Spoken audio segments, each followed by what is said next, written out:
Assalamualaikum warahmatullahi wabarakatuh. Alhamdulillah, alhamdulillahirabbil alamin.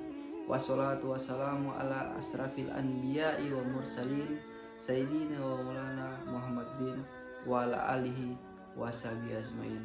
Amma ba'du. Puji syukur kita panjatkan kehadirat Tuhan yang Maha Esa, Allah Subhanahu wa taala, karena hanya izinnya lah sehingga kita masih diberikan kesehatan dan kesempatan, sehingga kita masih bisa melaksanakan aktivitas kita sehari-hari sebagaimana biasanya. Salawat serta salam tak lupa kita aturkan kepada junjungan kita Nabi besar Nabi Allah Muhammad SAW sebagai rahmatan lil alamin. Semoga kita semua bisa mendapatkan syafaatnya di yaumil kiamah. Amin, amin ya rabbal alamin. Alhamdulillah, pada kesempatan kali ini saya akan menyampaikan sedikit materi tentang pentingnya ibadah, terutama ibadah sholat.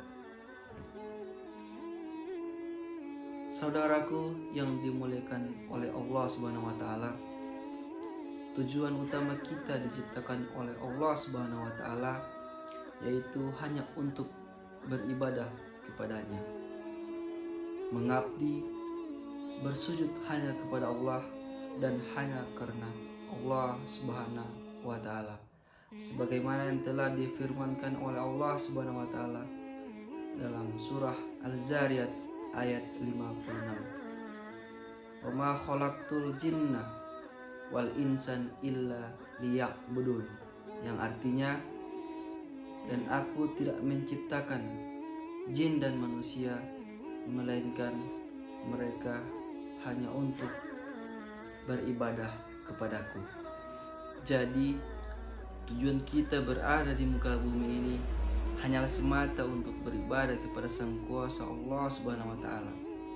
Apa itu ibadah atau apa yang dimaksud dengan ibadah? Ibadah perlu kita ketahui dan kita pahami, karena inilah tujuan hidup kita berada di muka bumi ini. Ibadah memiliki beberapa definisi. Jika kita lihat apa saja yang bisa kita sebut sebagai ibadah, segala sesuatu yang dicintai dan diridhoi oleh Allah Subhanahu wa taala,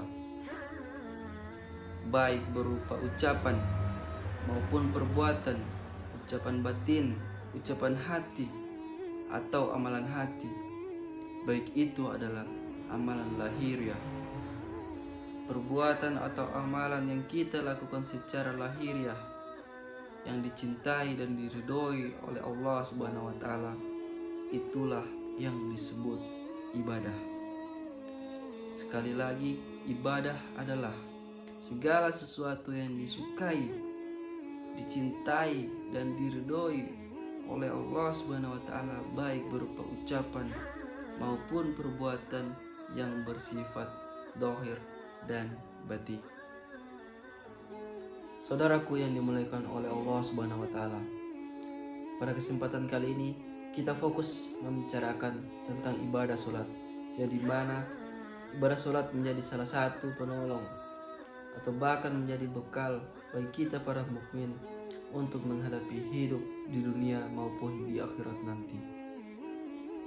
Dalam surah Al-Ankabut ayat 45, Allah Subhanahu wa taala berfirman yang artinya, bacalah apa yang telah diwahyukan kepadamu, yaitu Al-Quran, dan dirikanlah sholat.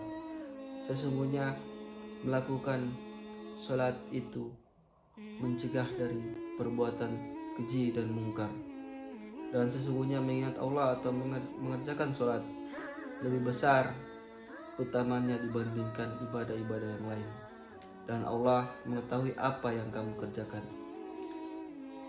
Jadi konsekuensi dari ayat ini tidaklah cukup hanya untuk mengerjakan sholat cuma untuk kewajiban saja, tetapi kita harus melaksanakannya dengan bersungguh-sungguh, baik dohiriyah maupun batiniyah, yang artinya segala gerak-gerik yang ada dalam sholat kita wujudkan di luar sholat, terutama dalam kehidupan bermasyarakat.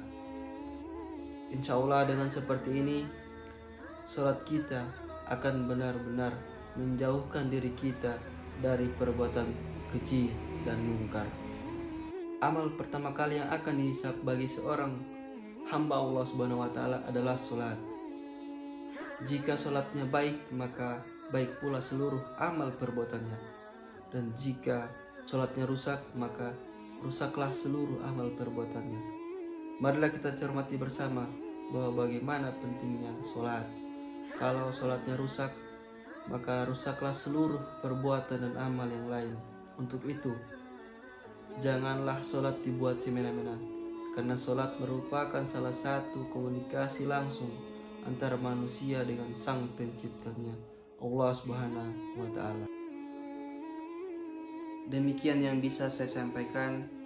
Jika ada kesalahan, itu dari diri saya sendiri dan mohon dimaafkan. Jika ada kebenaran, itu hanya dari Allah Subhanahu wa Ta'ala. Wallahu musta'an. Wassalamualaikum warahmatullahi wabarakatuh.